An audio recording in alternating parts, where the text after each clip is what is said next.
Ladies and gentlemen, boys and girls, children of all ages, welcome to the Solo Dolo podcast. I'm your host, Jeremy Catledge, aka the Music Hage. I want to take you guys down a trip, memory lane. Do y'all remember iceberg jeans? The bathing apes, the jabots with the straps. Y'all remember that, the jabots with the straps. Y'all remember jabots with the straps. Do you remember how much they cost? When I was a short, I remember iceberg jeans being like $200, $250, $300. They were kind of like the True Religions. I don't know if they equate the same in style, but I remember in stature that they were. If you had them, you was the shit. Especially them fucking jabots with the straps. Especially the jabots with the straps. Everybody wanted the bad boys. Everybody wanted the fucking jabots with the straps. Because they had the different colors and they went with everything. They went with everything. And looking back at those times in high school and looking at the oversized t-shirts and the baggy jeans and whatnot, you know, I have fond memories about it. I ain't saying it was cool, I'm just saying I look back on that time and I smile a little bit. I mean, I couldn't afford that shit, but I enjoyed it for people who could. My man, Jeezy, used to have all of newest, hottest, flyest, whatever, because his mom could afford it. Mine couldn't. She was raising 3 kids by herself. What can I say? But there's a memory I have that probably stands out to me for my brother. My brother used to work at this place called the Chicago Hot Dog Company, or Chicago Hot Dog, out in River Oaks back in the 90s when he was in high school. And he used to work, 3-4 days a week or something like that. He always got good grades, so my mom let him have a job. And I remember the first really major purchase he made. It was like a cream pelly jacket. A cream pelly jacket. And I ain't gonna lie, that motherfucker was hot. That motherfucker was hot. And I remember him coming home with it. I guess he went out and bought it or whatever. And he came home with it. And he was happy. Happy. Like fucking Christmas happy. And he showed it to my mom's and he was like, yo, I got this, blah, blah, blah, blah. And he was smiling, just all geeked, like geeked to hell. And I remember my mom being like, make sure you be careful so nobody take your jacket from you. Man, ain't nobody gonna blah, blah, blah, blah. She knew what was up. And low-key, he knew what was up. He went to Finger High School, and back in the day, Finger used to have a little bit of a reputation. It still does. But she knew what was up. But you couldn't tell him nothing because he was so goddamn happy he had this cream pelly jacket. You know, fast forwarding a little bit, I watch my friends now buy their kids, little kid mics and shit, dress them up real nice. And it's cute. You know, I used to kind of look at it like, the fuck is you doing? You buying kids nice stuff, And a lot of times they say I want them to have things that I didn't have growing up. And I get it. I really do. I mean, it's cool. Why not? If you got the money and you want to do something like that, I know somebody else would say, there's somebody out there that's going to say, oh, maybe you should be getting to investing in college. Well, yeah. We got all that. But right now, we're just talking about doing something nice for your kids. You work hard, you play hard. That's how we do. But I want to kind of shift gears a little bit, but I still want you to keep the iceberg jeans and the pelly jacket and all that in the front of your mind. A few months back, I was at a Salvation Army, and I dropped off some clothes I wasn't wearing anymore. And while I was in there, I was kind of peeking around to see what was going on. There was quite a few people in there looking for stuff, whatever. You've been to the Salvation Army or any sort of like secondhand store. It's shit, and that cheap. It's cheap. People go thrifting for a reason. You can find nice stuff for cheap as hell. And I don't know why it caught my eye. I don't know why I was even in this section necessarily, but I remember seeing a pair of iceberg jeans in there for $3 fucking. $3. $3 iceberg jeans. I just told you when I was in high school, iceberg jeans used to run like $300. You could find a pair in there for $300 fucking.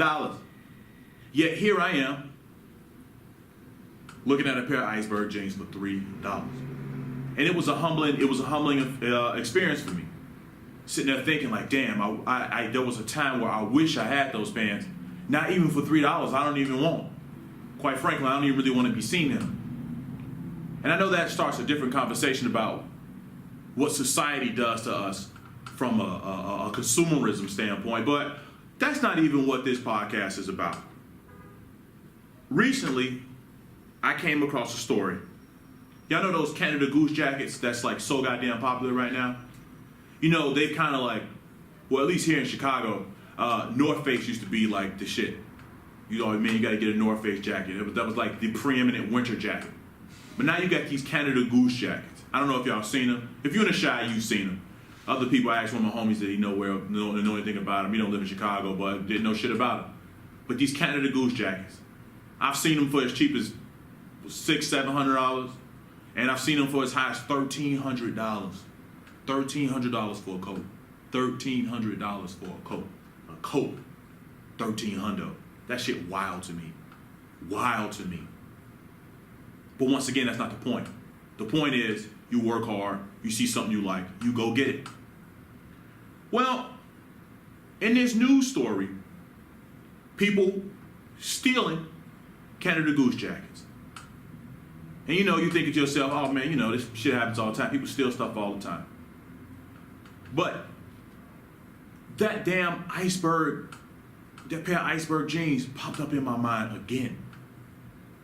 I thought to myself, damn, in a few years, I might see that same Canada Goose jacket for $3 on the shelf, maybe $5, maybe $6, maybe $20, maybe even $40, right?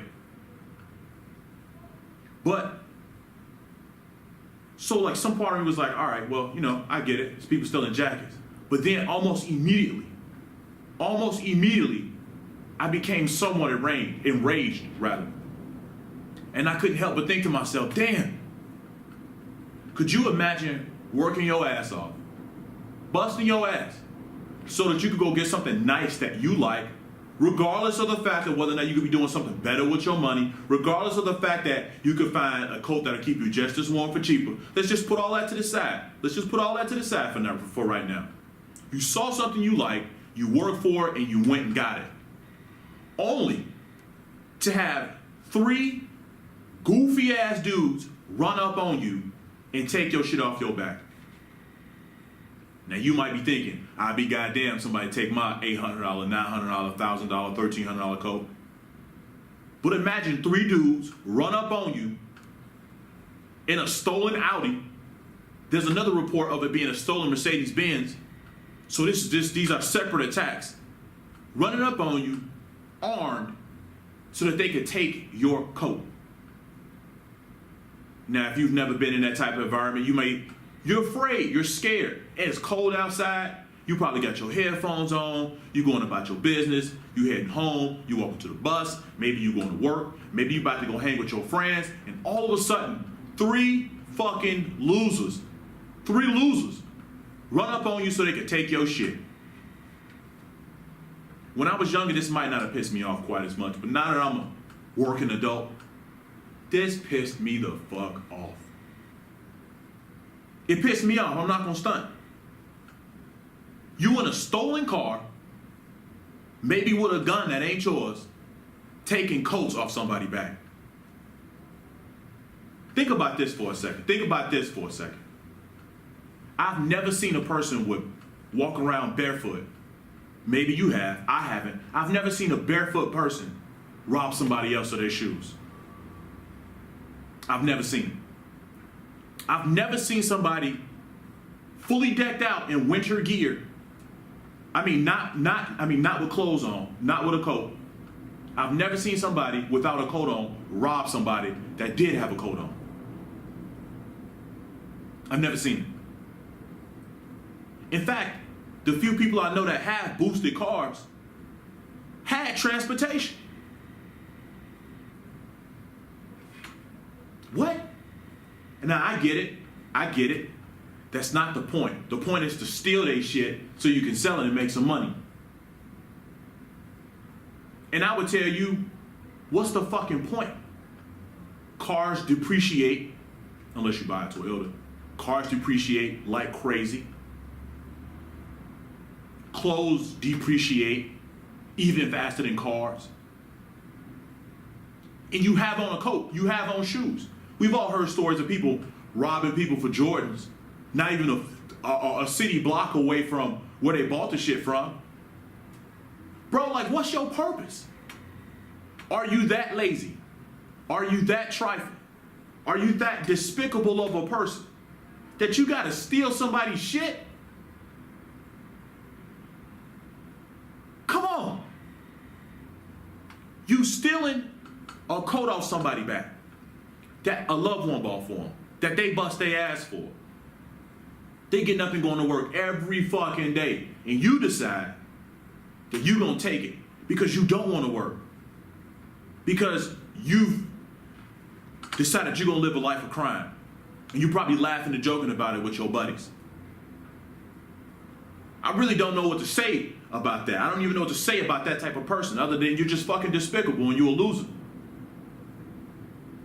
Maybe you should consider the fact that you don't have those things because you don't fucking deserve it. Maybe you should consider the fact that you don't have it because you're not willing to work for it. Maybe you should consider the fact that, damn, I got everything I need on me right now. Do I really want to risk my life and somebody else's just to take a fucking coat, to take some gym shoes? That in probably not that amount, not that long, won't be worth it. I continue to read on in this news article just to find out that a few blocks away from where the robberies were happening, they were throwing the clothes out the car window, only to find out that the things that they stole were fake. Not all of them, but a few of them were fake. Imagine that. You risked your life and the life of your friends or your co-conspirators only to find out that what you took, what you risked your life for, jail time for, was worth essentially nothing. So I gotta ask you at this point, what do you value? What happens when you run up on somebody that got their 40, that's not scared? What happens when you run up on an off-duty? What happens when you commit that crime and there's somebody around that calls the cops and then they pull up on you and you got a gun in the car? You about to sit down for a nice little minute over a coat, over some shoes. It's armed robbery. All because you gotta have what? A coat? Some shoes? So you can make a little extra money? Nah, man. Nah. Start a business. Go find a job. Go get some education so that you can buy whatever the fuck it is that you want. Go earn that shit. Go earn that shit. Go earn that shit. You really want to be a boss? You really want to be a boss? You really want to be seen with this type of stuff? You really want to have some money? Maybe you don't want it. Maybe you just want to say, you really want some bread? Go earn that shit. It's not too late to turn your life around. However, if you're not, and you want to be committed to a life of crime and petty theft, then do us all a favor. Go out in the woods where you can't bother anybody. Just go away, give all your shit away, and put yourself to sleep. Just put yourself to sleep. Because we have no use for you here. The community has no use for you here. You want to turn your life around right now? Hey, come on back, bruh. Pay some debt to society, pay it for it. You ain't necessarily got to tell anybody. We've all done fucked up stuff. It's not too late. You don't have to be a piece of shit forever. But if you decided that, nah, I'm good, then do us all a favor and just go the fuck away. Put yourself to sleep. We have no use for you. You're really of no real use to yourself because you're just a fucking leech. You're just a fucking leech. And it's all good. It's all good. We get it. We get it. And I don't want to hit a fucking excuse. Oh, he never had. No, not good enough. Not good enough. Not good enough. Not good enough. Once again, I've never seen somebody barefoot take shoes off somebody's feet. I've never seen somebody without a coat rob somebody of their coat. I'm sure it's happened before, but that's not what these petty thefts are about. These are about losers stealing from people like you and me. Thank you for joining me here at the Solo Dolo podcast. Until next time, peace.